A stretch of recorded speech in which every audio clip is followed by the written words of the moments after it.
시간에 베트남에 대해서 배운 거 기억나나요? 네, 베트남은요, 친구들이 가면은 가정이나 상점에서 그리고 호텔에 가면 다 볼 수 있는 것이 있어요. 그게 뭔지 오늘 이야기를 잘 들어보세요. 베트남은 신은 없다라고 가르치는 공산주의 독재 국가예요. 그래서 대부분의 사람들은 종교가 없는 무교예요. 73%가 무교이고요. 그리고 오랫동안 중국의 지배를 1000년 동안 받았기 때문에 불교와 유교의 영향도 아주 뿌리 깊게 박혀 있어요. 그래서 미신과 혼합 종교가 있어요. 그래서 대부분의 사람들은 설날이나 매월 1일, 15일이 되면 사당이나 사찰에 가서 그들이 믿는 신에게 복을 빌기도 해요. 그리고 가정이나 상점, 회사에 가면 아까 볼 수 있는 게 있다 했죠? 그거 바로 작은 제단이에요. 선생님도 올해 초에 다낭으로 가족여행을 갔었는데 가는 음식점마다 다 제단이 있었어요. 네.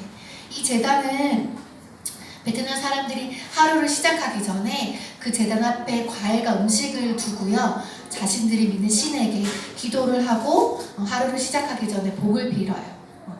이렇게 베트남의 공산당의 정책과 제한된 종교 정책으로 복음을 전하는데 핍박과 위험이 있어요.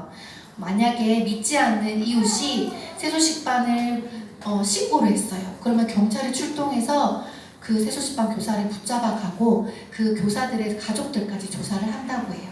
그리고 그 발각된 장소는 더 이상 세수식반을 열 수가 없고 다른 곳으로 옮겨서 세수식반을 열어야만 해요. 이렇게 힘든 상황 가운데서도 선교사님은 복음을 전하고 있어요. 우리는 선교사님을 위해서 무엇을 할 수 있을까요? 네, 맞아요. 기도할 수 있어요. 우리가 직접 그곳에 가서 선교사님을 도울 수는 없지만 우리는 기도할 수 있어요. 기도를 하면 하나님이 들어주시고 선교사님을 도와주세요. 우리가 선교사님을 위해서 할 수 있는 가장 큰 일이 바로 기도예요. 이 시간 선생님이 대표로 기도할 텐데 여러분도 마음을 모아서 기도하고요. 집에 가서 자기 전에 꼭 기도해 주세요. 자, 눈 감고 선생님이 기도하겠습니다. 하나님, 현재 65클럽의 세소식반과 220클럽의 파티클럽이 실시되고 있어요. 공안으로부터 교사와 사역자와 선교사님의 안전을 지켜주세요. 교재 번역과 인쇄에 필요한 인력과 재정을 채워주셔서 많은 교사를 훈련하는 데 잘 쓰이게 하시며 어린이를 전도하는 데 충분한 자료를 공급할 수 있게 도와주세요. 예수님의 이름으로 기도합니다. 아멘. 이 시간은 친구들이 준비한 성경 언급을 드리는 시간을 갖도록 하겠습니다.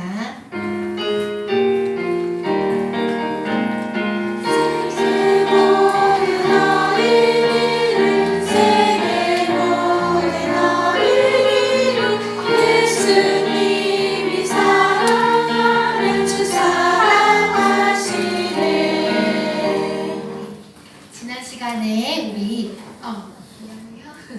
친구들이 목표한 헌금액에 도달해서 선생님이 선물을 가득 실은 트럭을 붙이도록 하겠어요. 다음 주에도 친구들이 열심히 준비해서 꼭 가져오길 바래요. 네. 지난 시간에 배운 우리 얀디쿠 이야기 기억나죠?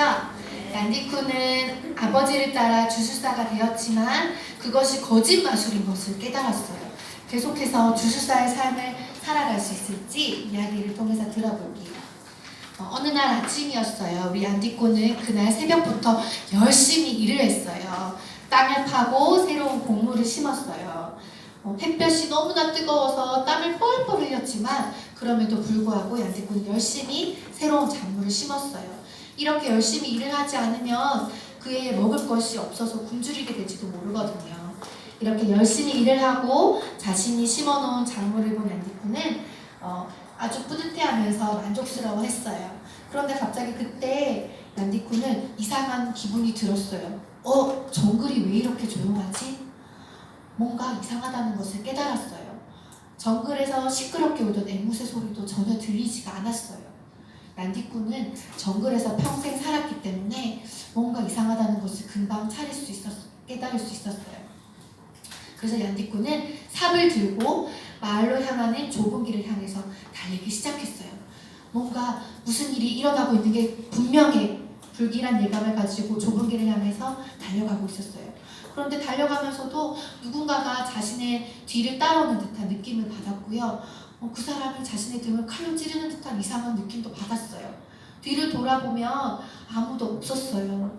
그렇게 불길한 예감을 가지고 계속해서 마을로 향해 달려갔어요. 저 멀리서 할아버지가 보였어요.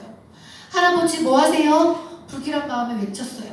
할아버지는 아무 일 없다는 듯이 이 할아버지는 울타리를 만들고 있었지 하셨어요. 그리고 오두막집 밖에서는 얀디쿠 이모가 곡물을 빻는 일을 하고 있었어요. 오두막집 안에서는 얀디쿠의 조카들이 옥수수 열매 인형을 가지고 노는 소리가 들렸고요. 얀디쿠를 보자마자 어린 동생은 반가워하면서 손을 흔들고 맞아주었어요. 이렇게 가족들의 모습을 본 얀디쿠는 그제서야 비로소 안심을 하고 마음을 놓이게 되었어요. 그런데 그때였어요. 갑자기 무슨 소리가 들렸어요. 붕팡 붕팡. 무슨 발자국 소리와 함께 이상한 고함 소리가 들렸어요. 갑자기 8명의 미개인들이 이 오두막집으로 향해서 달려왔어요. 그들은 온몸을 검은 수트로 칠했고요. 그들의 머리에는 독수리와 타조의 깃털을 쓰고 있었어요. 그 미개인들이 할아버지를 향해 달려가고 있었어요.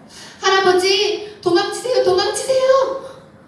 그들은 바로 그 말로만 듣던 무시무시한 아요레 인디언들이었어요. 그들의 손에는 창과 곤봉들이 쥐어져 있었어요. 얀디코는 할아버지에게 소리쳤고요. 자기 동생을 갑자기 이렇게 안고 그다음에 정글의 피난처로 도망치기 시작했어요. 그리고 그 소리를 들은 오두막집의 조카는 나왔는데요. 그 조카를 향해서 아요레 인디언이 슉 하고 화살을 쏘았어요. 다행히 그 조카는 넘어지면서 화살을 피했고요. 간신히 일어나서 오두막 뒤를 향해서 도망치기 시작했어요. 그리고 오두막 밖에서 곡물을 빻고 있던 이모는 그 소리를 듣고 정글로 냅다 도망쳤어요. 그런데 갑자기 오두막에 두고 온 자고 있던 아기가 생각이 났어요. 그래서 갑자기 방향을 돌려서 오두막 집으로 향했어요. 그 오두막 집의 정원에 도착했을 때 얀디쿠의 이모는 3명의 아요레 인디언들에 의해서 둘러싸이게 되었어요. 그리고 얀디쿠는 어떻게 되었을까요? 그 어린 동생을 안고 정글로 막 도망치고 있었는데 뒤에서 아요레 인디언들이 막 따라왔어요. 그 인디언들이 따라왔지만 우리 얀디쿠는 걸음 달리기가 무척 빨랐고요. 힘이 셌어요. 덩치는 작았지만 달리기가 빨라서 계속해서 도망쳤어요. 하지만 결국에는 코너에 몰리게 되었고 이제는 더 이상 숨을 곳이 없게 되었어요. 우리 아요레 인디언들이 얀디쿠를 향해서 곤봉을 던졌어요. 다행히 넘어지면서 피했어요. 그리고 일어나자마자 또 화살이 날라왔어요. 이제 거의 얀디쿠는 너무나 난처한 위험에 처해 있었어요. 우리 얀디쿠는 어떻게 될까요, 친구들? 인디언들에게서 탈출할 수 있을까요? 선생님이 다음 시간에 들려주도록 하겠어요.